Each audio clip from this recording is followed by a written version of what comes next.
Señal directa. Para comentar, ofrecernos su opinión a propósito de la ayuda médica de China, Rusia y Cuba a otras naciones con motivo del coronavirus. Agradecemos el que nos tome llamada el doctor Jaime Preciado, coronado académico de la Universidad de Guadalajara y el ITESO. ¿Cómo está, doctor? Buenas tardes. ¿Qué tal? Muy buenas tardes, José Ángel, y a todo el auditorio también, que el confinamiento lo estemos llevando bien y creativo. Esperemos que así sea, doctor. Si es que se está llevando, ¿verdad?, de estas medidas de confinamiento y aislamiento social. Esperemos que sí, responda la población, porque es algo que tiene que ver con la vida de todos nosotros. Pues, doctor, su opinión a propósito de esta ayuda que han estado ofreciendo y ya otorgando, de hecho, a algunas de estas naciones ya referidas, China, Rusia y Cuba.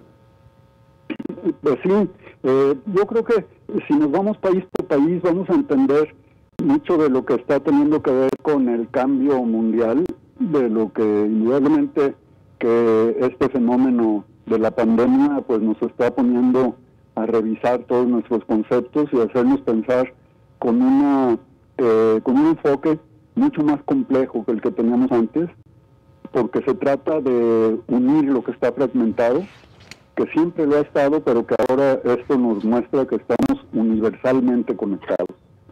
Y en ese plano, me parece que hay que ver cómo China, que es donde surge esta pandemia, pues tiene toda una infraestructura organizativa, técnica, hospitalaria, de la llamada economía digital. Es el país que tiene, de los 10 bancos actualmente más grandes del mundo, los 4 primeros son chinos. Entonces, imagínese usted la capacidad que tienen para movilizar recursos, al grado de que el banco más grande de China tiene el equivalente más o menos en su capacidad de movilización de recursos a lo que representa 100 años el Producto Interno Bruto de México. Estamos hablando de una potencia que ha despegado por mucho, pero que está pues también dentro de una competencia y de una guerra económica que no es solamente por tratados y por la Organización Mundial del Comercio, sino por ganar lo que los internacionalistas llaman el poder suave, es decir, por convencer a la humanidad de que ellos son portadores de un proyecto universal con capacidad de llevar adelante una idea pacífica de desarrollo, una idea incluyente, etcétera, etcétera.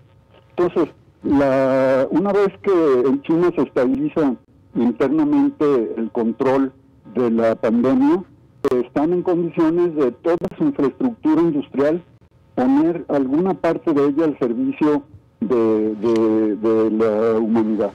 Y así lo han hecho. Y esto pues está relacionado con una estrategia que podríamos hablar en varias pistas de China. Una tiene que ver con la ruta de la seda, que algunos llaman la franja y la ruta, que es un proyecto que es el único que existe actualmente en el mundo, que una potencia está haciendo de carácter global, que engloba todo el planeta. La otra pista tiene que ver con ese poder suave que se da a partir del conocimiento de la cultura, de la lengua, en donde China tiene más de 600 institutos confucios diseminados por todo el mundo. Esto nos habla entonces de una potencia que quiere ser aceptada, entendida y que se perfila para competir por la hegemonía con Estados Unidos.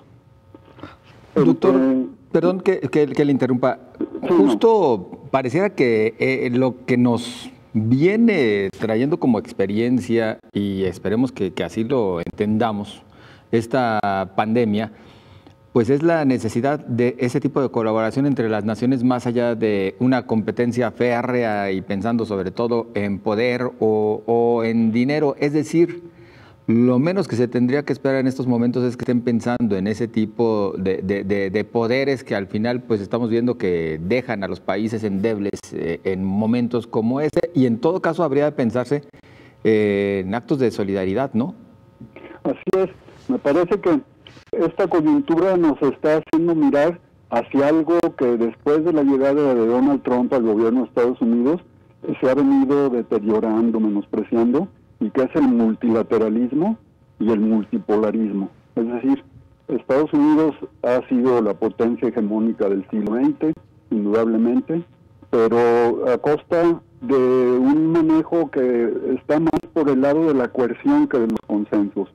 La aceptación del modelo económico, de la política militar, de las políticas exteriores de Estados Unidos son cada vez más cuestionadas, y eso tiene que ver con el segundo caso de lo que me planteaba al principio, que es el de Rusia. No sé si quiera que ahora vayamos sobre el caso de Rusia. Adelante, por favor. Bueno, en el caso de Rusia, Estados Unidos tiene una política exterior que pudiéramos caracterizar de esquizofrénica, porque si bien salió triunfante con la caída del muro de Berlín, la dispersión de la Unión Soviética, pues también quedan otras proyecciones que desde ese país se hacen respecto a cómo son los regímenes políticos de los países con los que se relacionan. Y a Rusia, Irán y otros varios países de Europa Oriental los tiene caracterizados como regímenes políticos iliberales. Es decir, si bien tienen una democracia con elecciones periódicas y todo, no abrazan del todo la idea de la democracia liberal al estilo occidental. En otro polo están las dictaduras comunistas, como las denomina el Departamento de Estado en Washington, en donde están China, Cuba y Corea del Norte. Entonces, el trato con Rusia es muy diferente para Trump, porque además de que es un país con una política exterior y de inteligencia muy aguda, que estuvo en buena medida embarrada en el triunfo de Donald Trump por el paso de toda la información cibernética que le dieron a su campaña, pues ahora Trump está muy dispuesto a recibir la ayuda de Rusia, cosa que está impidiendo, inclusive yendo en contra del derecho internacional, para que Cuba, por ejemplo, apoye a otros países porque está dentro del embargo económico. Ahí pues tenemos una contradicción muy, muy fuerte. Claro. Hablando concretamente de Cuba, hemos visto que en materia de salud, pues este liderazgo es de años, por lo menos en cuanto a investigación y en cuanto a su sistema de salud que ha funcionado. ¿Qué falta para que países como México en esa parte pudieran avanzar y aprender de este sistema universal de salud y sobre todo basado en la prevención, doctor? Sí, yo creo que tenemos que avanzar en el fortalecimiento de los organismos multilaterales que realmente contribuyan a la paz, a la cooperación, al desarrollo de los pueblos. México está inserto en América Latina con una instancia como es la Organización de Estados Americanos, que está más bien destinada a la diplomacia antidemocrática de Estados Unidos y a una cumbre de estados latinoamericanos y caribeños que está prácticamente deshecha por la diversidad de gobiernos que tenemos en el área. Entonces, me parece que México tiene que pasar, por una parte, en la reconstrucción de nuestros espacios multilaterales de cooperación, y no son solamente internos, sino también los tenemos con la Unión Europea. Tenemos un foro CELAC China, otro foro CELAC Rusia. Entonces, tenemos que diversificar nuestras relaciones y no caer en el aspecto que me parece fundamental y que tiene que ver con lo que luego voy a decir con relación a Cuba, es que persiste un anticomunismo obtuso que parte del odio y el miedo. Es decir, todo lo que tenga que ver con los regímenes comunistas es absolutamente condenable y tenemos que estar reacios frente a eso. Es el caso, por ejemplo, de las operaciones Milagro que los cubanos han encabezado en varios países de América Latina para ayudar a que muchas gentes vuelvan a ver y para enviar brigadas de médicos que han estado colaborando con la población. Desde una perspectiva anticomunista esto se ve como una mala leche que está siguiendo el gobierno cubano para meterse en la cabeza de las personas y convencerlas de que el comunismo sí es bueno. Entonces, otra vez, el temor, no el razonamiento colectivo, no la deliberación, es lo que está frenando ese tipo de iniciativas. Y por último, creo que tenemos que ya, a pesar de la crisis, darle todo el peso al sector de ciencia y tecnología, como lo han hecho tantos países que ahora admiramos todavía más, como Corea del Sur, en el que se ha visto que sin ciencia y tecnología no hay posibilidades de un crecimiento y un desarrollo real. Doctor Preciado, ¿algo que guste agregar? No, pues simplemente que estamos atentos a otra de las aportaciones de Cuba. No recuerdo ahorita el nombre exacto del medicamento, pero que está hecho con base en interferón y que pues puede convertirse, si no en vacuna, en un tratamiento complementario para todo este dolor y pesar que trae consigo el COVID-19. Y eso se hizo gracias a una decisión pública en la que estamos revalorizando la potencia del Estado, no como un ente opresor que delimita nuestras libertades, sino como una construcción colectiva de derechos, y que ahora tenemos que avanzar hacia eso.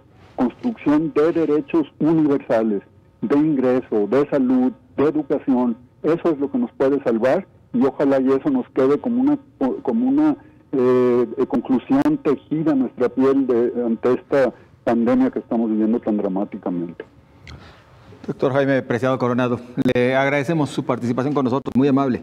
Que pasen muy buena tarde. Muchas gracias y muy buenas tardes a todos su auditorio.